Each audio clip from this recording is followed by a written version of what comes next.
So we studied first order initial value problems, and now we will move to second order equations. So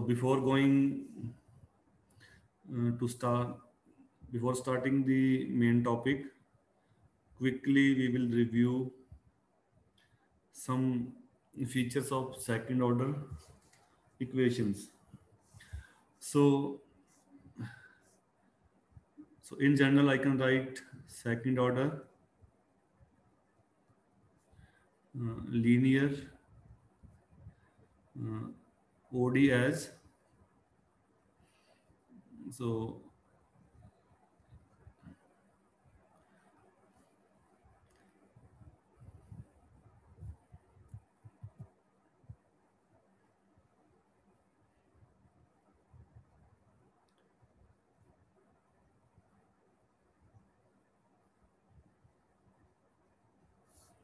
okay, so or you can write, you can put coefficient here,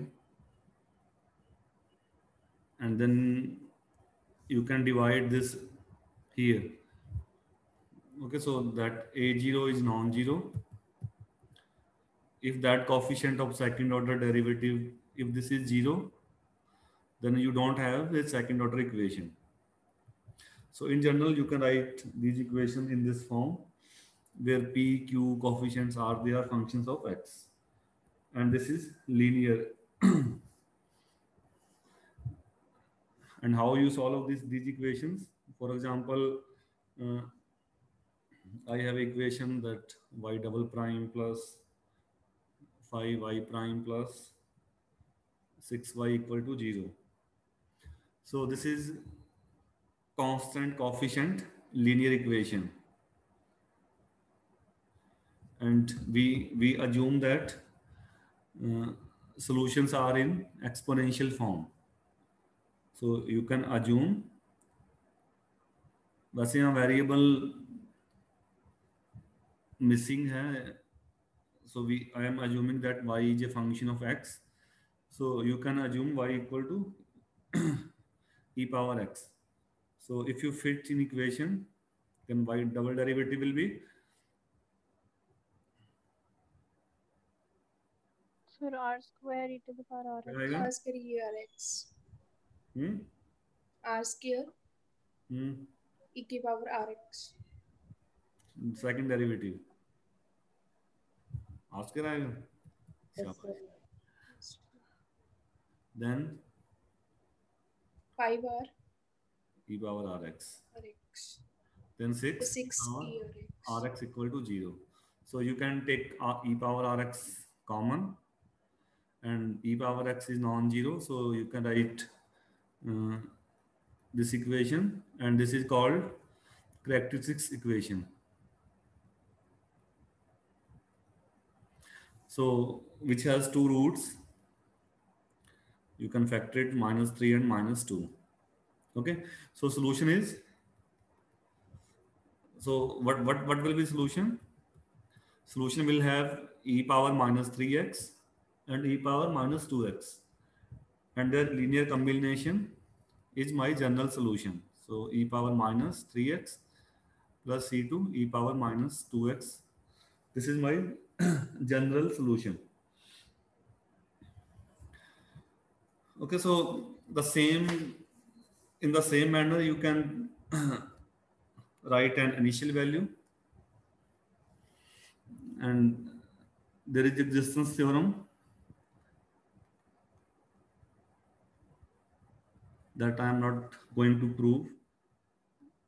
Existence and uniqueness sir एक बार previous page दिखाना. theorem for linear OD. So we consider, Excuse me, sir.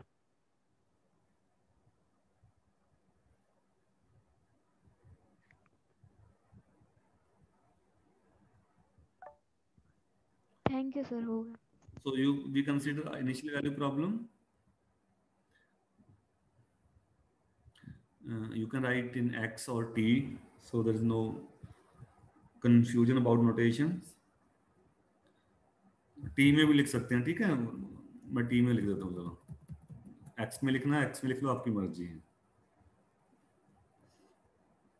So here y is a function of t. So derivative will be dy by dt and so on. So p, q and r. So you have initial condition. अब इसमें दो होंगी second order में, एक y की value पता है और इसका डेरिवेटिव t नॉट पे वो भी पता है. फर्स्ट ऑर्डर में वन था ना, यहाँ दो conditions. So where p, q, r are continuous functions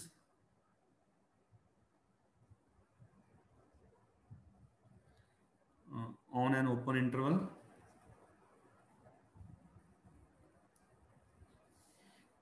I that contains point t naught.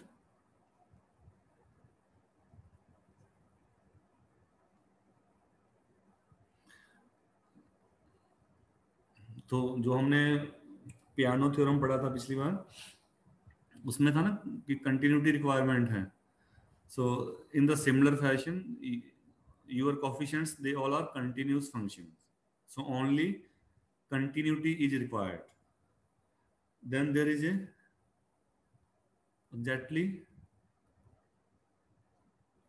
one solution, मतलब यूनिक भी है. वहां पे हमने क्या लिया था, वहां पे तो हमने ये लिखा था dy by dt equal to f of ty, so that f can be non-linear. Okay, so but this is existence theorem for linear, तो linear वाला केस आसान है. So only continuity if you have, then there is exactly one solution, y equal to phi of t of this IVP.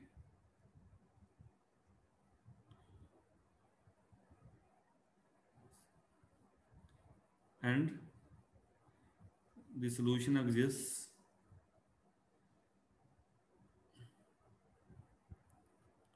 throughout the interval I. या आप ये भी कह सकते हो there exist a unique solution.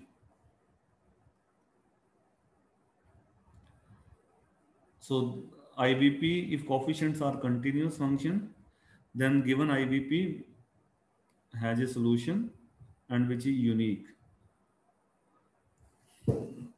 So this is one existence theorem. अब आप देखोगे कि जो हमने प्रूफ किए थे नॉन लीनियर वाले, तो फर्स्ट ऑर्डर में भी कंस्ट्रक्शन को इतना सिंपल नहीं था. So you need to do many things. इसके बाद सेकंड ऑर्डर में फर्स्टली और नोटेशन में कंफ्यूज नहीं रहना, ये जैसे मैंने सेम वैसे यूज कर लिया. इसको कुछ और लिखते हैं, आर, ये आर और ये आर सेम नहीं है, ठीक है.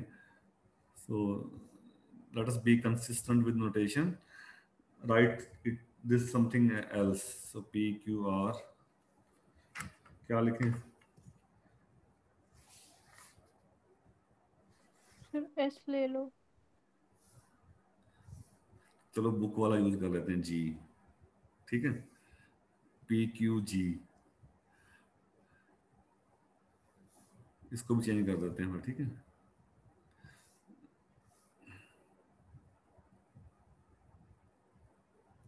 P q g, they are continuous functions.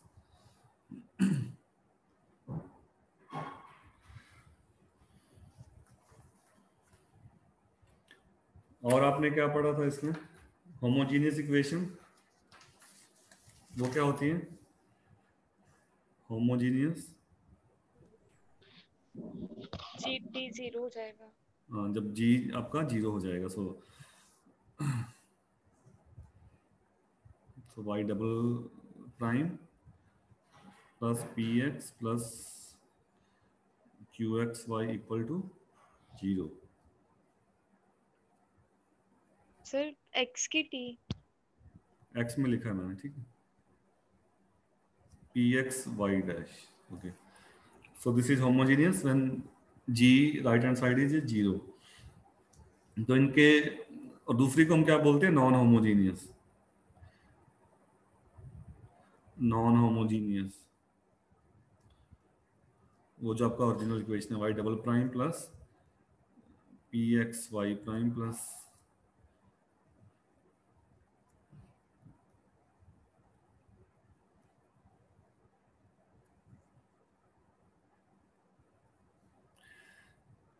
ठीक है. तो अगर मैं इसका सोल्यूशन लिखूं होमोजीनियस का,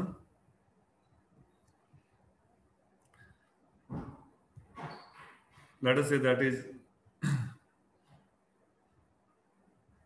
वाई जी या वाई एच लिख लो. इसके और इसके सोल्यूशन में क्या रिलेशन होता है? सर होमोजेनियस का सी एफ होगा और उसके बाद पी आई निकालेंगे तो फिर नॉन होमोजेनियस का आ जाएगा. प्रूव कर सकते हैं उसको? सर प्रूफ तो होता है. अच्छा, तो सीधा मैं लिख देता हूँ, ठीक है. So let y g y sorry y h is the general solution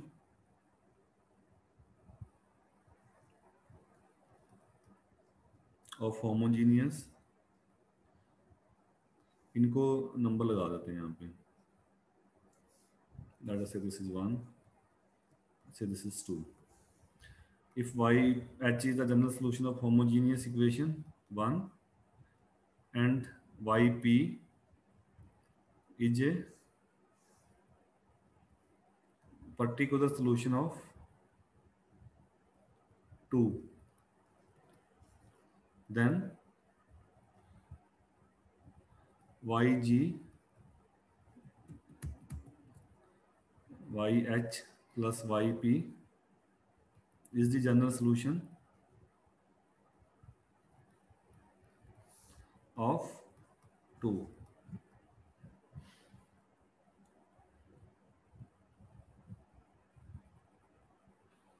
ठीक है, इसको प्रूव कर सकते हो?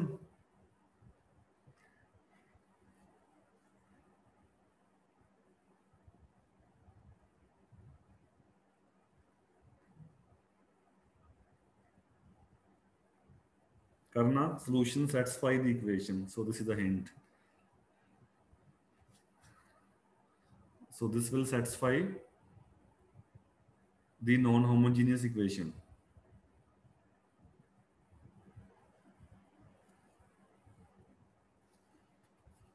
कर सकते हो क्विकली प्रूफ? सर पहले वाई एच को होमोजेनियस में सोल्यूशन डाल के निकाल लेंगे. हाँ, होमोजेनियस में फिट करोगे तो क्या आएगा? So y h double prime plus p x y h prime plus q x y h equal to, ये 0 होगा. Yes sir. ठीक है, फिर सेकंड की लेफ्ट हैंड साइड में फिट करना सॉल्यूशन को. Yes sir. उसका सेकंड डेरिवेटिव निकाल लेना. सेकंड डेरिवेटिव क्या आएगा? ये y है तो वाई एच का second derivative plus y p का सेकंड डेरिवेटिव फिट Yes. करना. होमोजेनियस वाला पार्ट 0 बन जाएगा. Then you got right hand side. Right hand side बन जाएगा तो आप सॉल्यूशन होगा वो.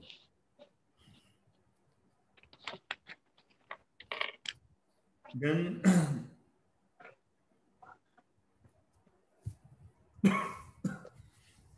और जो लीनियर कॉम्बिनेशन सॉल्यूशन होता है इसको हम बोलते हैं प्रिंसिपल ऑफ सुपरपोजिशन भी बोलते हैं ना होमोजेनियस वन में. So if y1 and y2 are two solution of homogeneous equation, then their linear combination is a solution. So this is known as principle of superposition.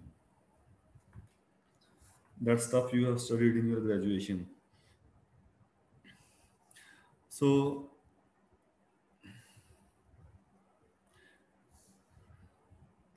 next heading I am writing general solution of homogeneous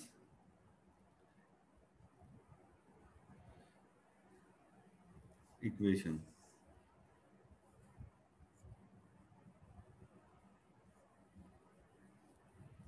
Okay, so let y be any solution of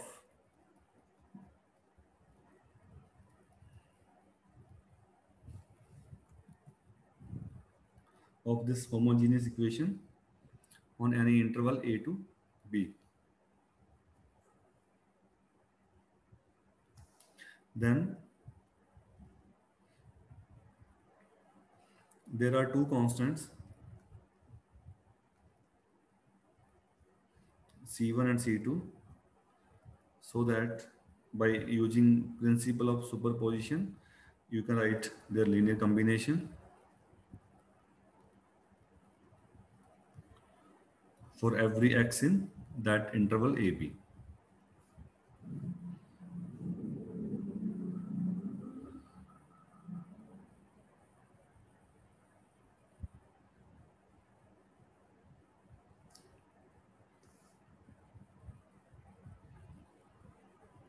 So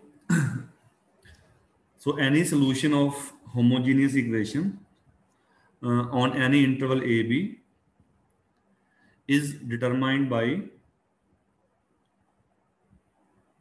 its value at a point x. तो अगर मैं point x को fix कर दूं, so for some point, मतलब every x के लिए true है, so for some point if I fix x0 in AB, fix करने से क्या होगा, we can find C1 and C2. ठीक है, जब एक मैं fix point डाल दूंगा इसमें, point को fix कर दो, fit in solution, then you can find C1 and C2. अब fix कैसे करेंगे, तो C1 Y1 x0 डाल दो इसमें, C2 Y2 x0 equal to क्या आ जाएगा, उल्टा लिखा है मैंने, left right equal to left.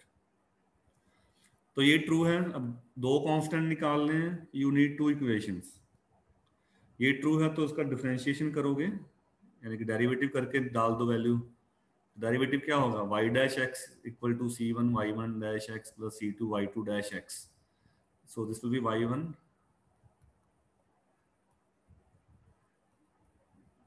ये भी ट्रू होगा.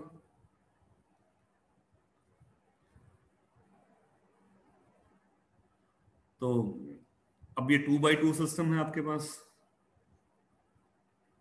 You can find C1 C2. तो ये सिस्टम सॉल्वेबल कब होगा, जब जो कोफिशिएंट मैट्रिक्स है वो नॉन सिंगुलर हो.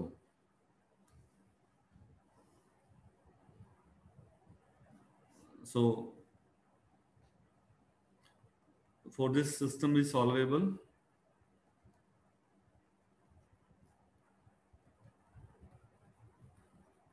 then coefficient C1 वाले जो coefficient है y1 x0 determinant that will be, तो इसका वैल्यू क्या आएगा, y1 y2 dash minus y2 y1 dash prime ये वाला. So this is non zero. तो इस डिटर्मिनेंट को हम नोटेशन देते हैं, क्या नोटेशन है इसका, रॉन्स्कियन बोलते हैं इसको. Wronskian of y1 and y2 at x0. तो शॉर्ट में हम, अगर आप x0 लिखते हो फिर तो आपने ऊपर लिखना है ये, बट अगर आप कॉन्टेक्स्ट से क्लियर ही है तो हम सीधा लिख सकते हैं कि y1 y2 dash minus y2 y1 dash.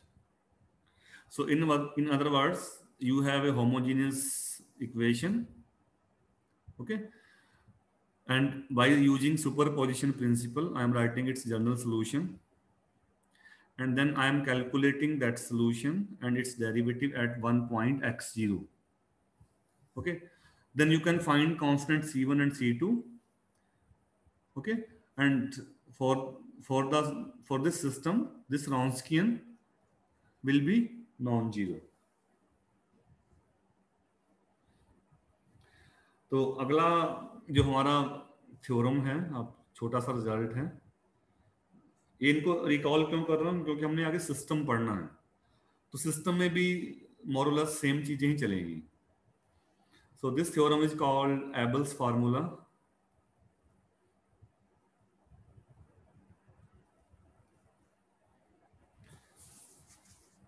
रॉन्स्कियन निकालने का रिलेशन, ये आपने कहीं पढ़ा होगा, सुना है कभी एबल्स फार्मूला? Yes sir. क्या कहता है ये? सर रॉन्सकिन को पी बाय क्यू के फॉर्म में निकाल सकते हैं हम डायरेक्टली इक्वेशन से. ठीक है, तो 1 मिनट में जल्दी लिख लेते हैं इसको ना, रिव्यू कर रहा हूँ मैं सिलेबस, मतलब आगे पावर सीरीज से शुरू होगा आपका. So quickly we can review. So if y1 and y2 are two solutions of homogeneous equation,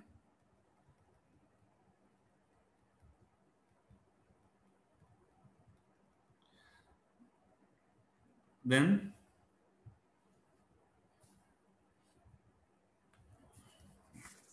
w, अगर प्रिसाइज आप लिखोगे तो प्रिसाइज नोटेशन इसका ये है, w ऊपर जो लिखा है मैंने y1 y2 at any point x is equal to some constant c e power minus integral of p with respect to x.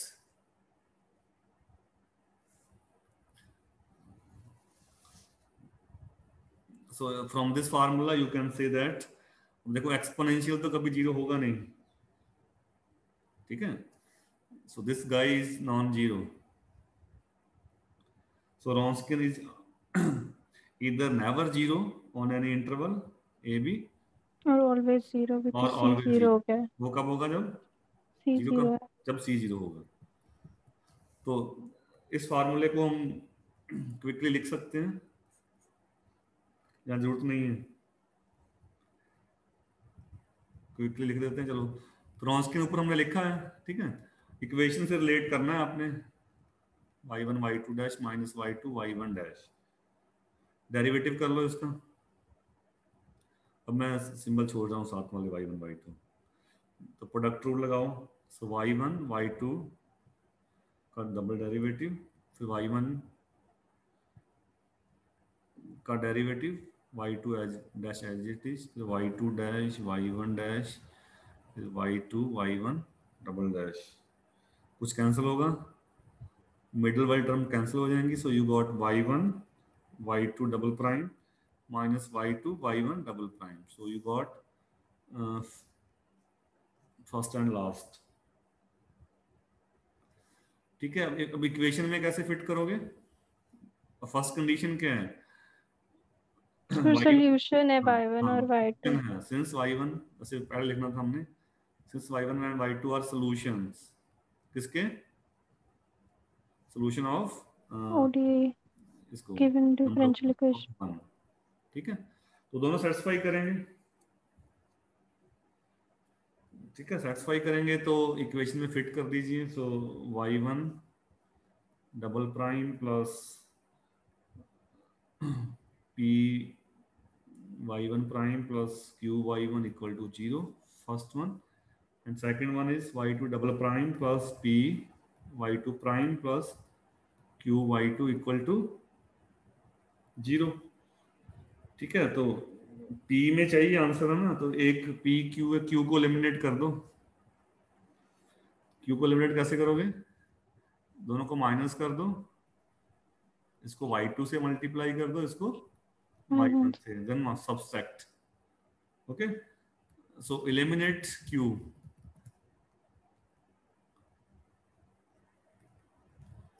Will give us,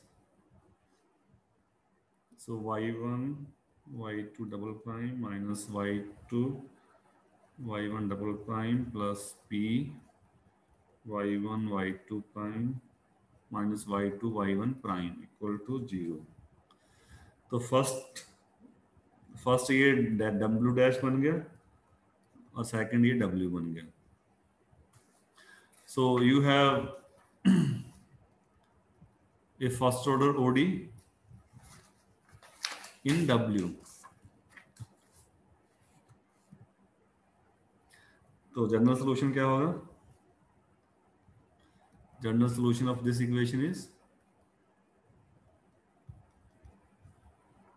so W dash upon W हाँ ठीक है। Equal to minus वो log के terms में e की power minus variable P X D X आ जाएगा।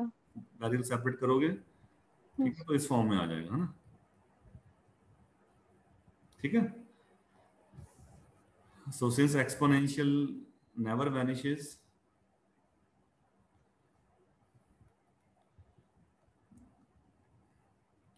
तो ये फार्मूला ध्यान रखना है आप, जब हम सिस्टम पढ़ेंगे आगे तो you will get a similar formula for system, उसका नाम भी यही है, Abel's formula. When you study linear system we will encounter same formula, same नहीं होगा मतलब सिमिलर फार्मूला, हाँ एक्सपोनेंशियल होगा, उसका कुछ पावर होगा, so that formula looks like this formula. So since exponential is never zero, so W is identically zero if constant c equal to 0, and it is never zero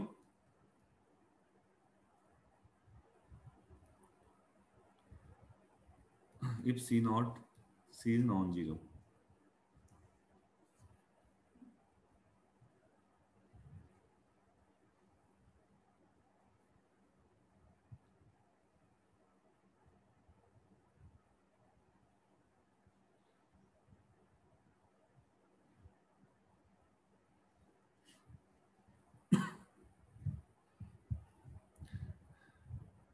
ठीक है बच्चों। अच्छा, एक एलडी से भी कुछ रिलेशन होता है इसका, रॉन्स्कियन का, लीनियरली डिपेंडेंस से,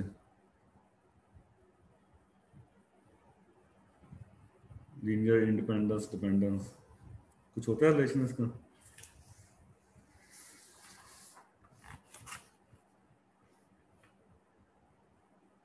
हम्म,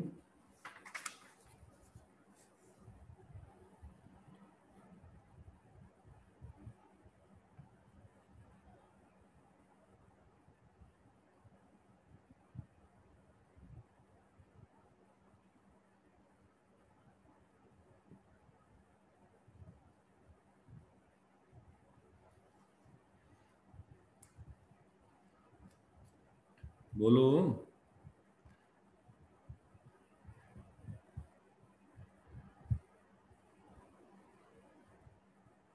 सर ग्रेजुएशन में ऐसा सच पढ़ाया नहीं है ये वाला पोर्शन। अगर एक फंक्शन है, जैसे मैंने एक फंक्शन बोला साइन एक्स, एक फंक्शन 2 साइन एक्स है, तो एक दूसरे का मल्टीपल है, इनको हम क्या बोलते हैं, एलडी हो जाता है। So if two functions, let us say जैसे मैंने साइन बोला है, sine, if two functions f and g on are defined on open interval, say some ab, okay, and one is a constant multiple of another, then they are said to be linearly dependent, ठीक है। तो लिखना चाहो तो लिख सकते हो, linearly dependent,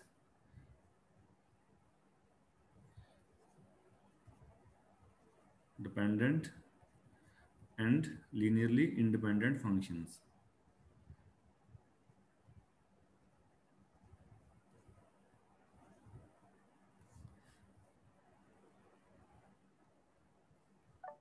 So if two functions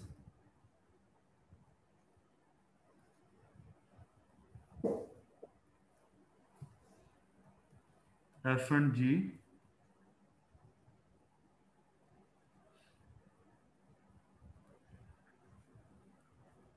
are defined on an interval ab, and they have the property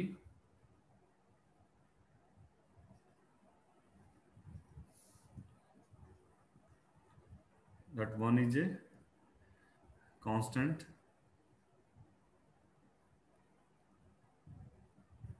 multiple of the other, then they are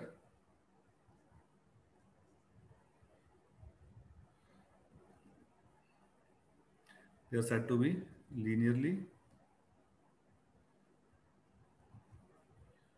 dependent. on interval AB. Otherwise, so if they are not constant multiple of others, so otherwise they are said to be linearly independent. एक आप तो formally हम क्या लिखते हैं, एक दूसरे का मल्टीपल। सर लीनियर कॉम्बिनेशन में जो कोएफिशिएंट्स होने चाहिए वो 0 होंगे तब लीनियरली इंडिपेंडेंट होता है, नहीं तो हाँ हाँ, डिपेंडेंट हो जाता है। तो मैं तो सेकंड ऑर्डर के सॉल्यूशन के सेंस में बात कर रहा था। सो हमारे पास दो ही फंक्शन है ना, तो एक यस दूसरे का मल्टीपल, मतलब एक सोल्यूशन y1 है, दूसरा सोल्यूशन y2 है। ठीक है, अगर आप किसी को भी लिख पाओ, अब मैंने y1 को लिख दिया, एक दूसरे का कांस्टेंट मल्टीपल है, तो वो क्या है, लीनियरली डिपेंडेंट। अगर आप ये ना लिख पाओ, मतलब लिखोगे तो वो कांस्टेंट आपके 0 आएंगे, तो हम उनको क्या कहेंगे, हम लीनियरली इंडिपेंडेंट। ठीक है, कांस्टेंट मल्टीपल, अब कोई कहे कि साइन एक्स है और दूसरा फंक्शन 2 साइन एक्स है, तो ये क्या होंगे, सर डिपेंडेंट। डिपेंडेंट होंगे। ठीक है, कांस्टेंट मल्टीपल की बात कर रहे हैं ना। और साइन 2x इंडिपेंडेंट। और साइन एक्स कॉस एक्स, एक फंक्शन ये है कि ये है। फिर डिपेंडेंट, क्यों डिपेंडेंटली, होंगे डिपेंडेंट? साइन, लीनियरली डिपेंडेंट, क्यों होंगे, वही तो पूछ रहा हूँ, क्यों होंगे? साइन 2x लिख सकते हैं, साइन 2x को 1/2 साइन x cos x। अच्छा ठीक है, so you can expand to sine x. ठीक है, so so you are familiar with all these terms for linearly dependent and independent. तो मैं दो ही फंक्शन लिए हैं क्योंकि we are talking in the sense of second order solution of second order ODE. तो जो नेक्स्ट जो थ्योरम है आपने पढ़ा होगा, I will not prove. So if y1 and y2 are two solutions of equation homogeneous one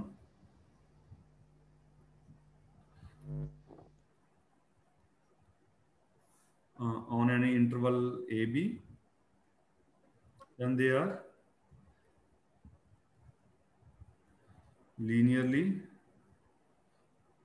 dependent on this interval ab if and only if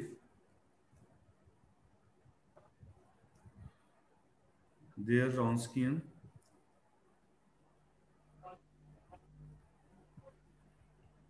is identically zero.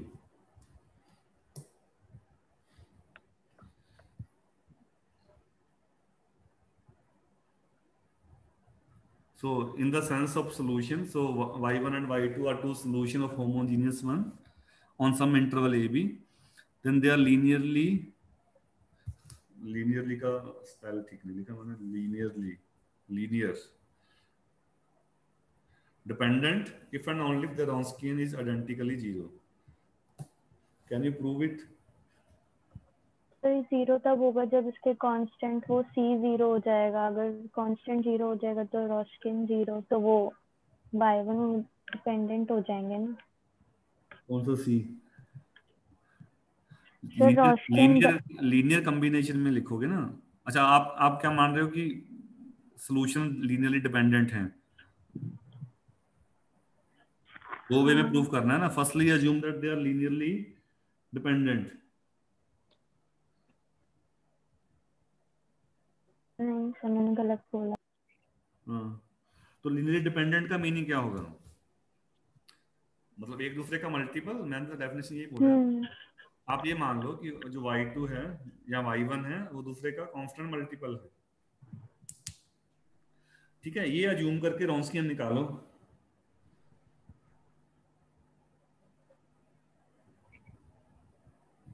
आपको रॉन्स्कियन 0 मिलेगा।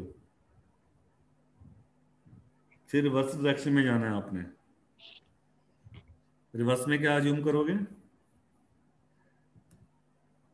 रॉन्स्कियन is identically 0।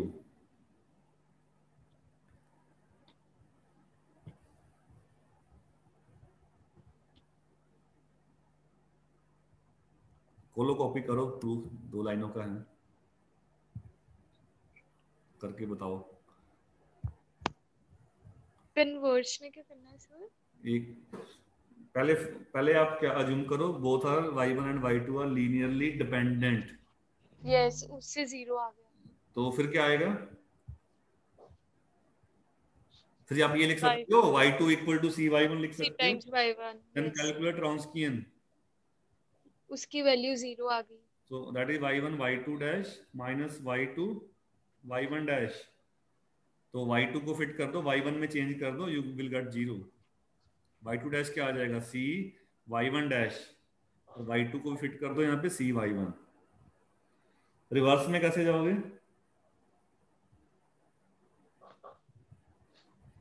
अब आप रॉन्स्कियन को 0 मानोगे ना।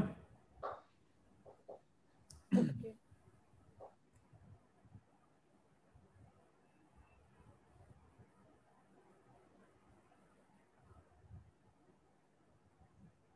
कोई फॉर्मल प्रूफ नहीं दे रहा मैं, ये रफ स्केच है प्रूफ का।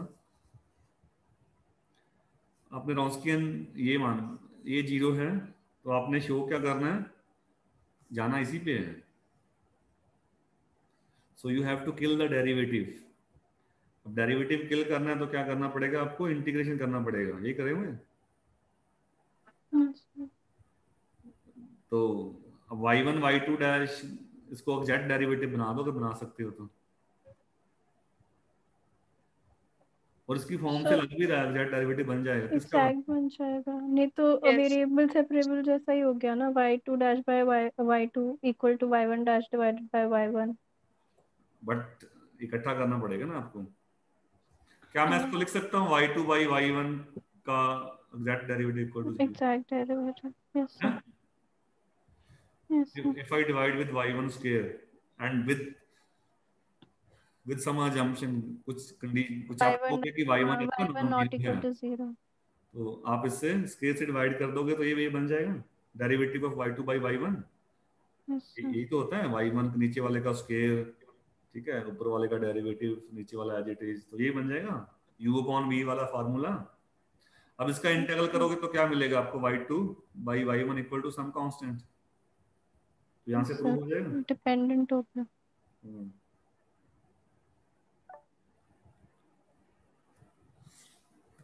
करना इसका complete proof in both way.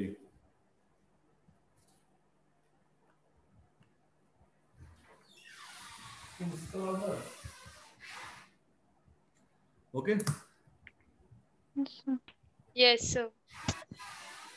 Complete करना। So we will continue tomorrow, ठीक है। Yes sir.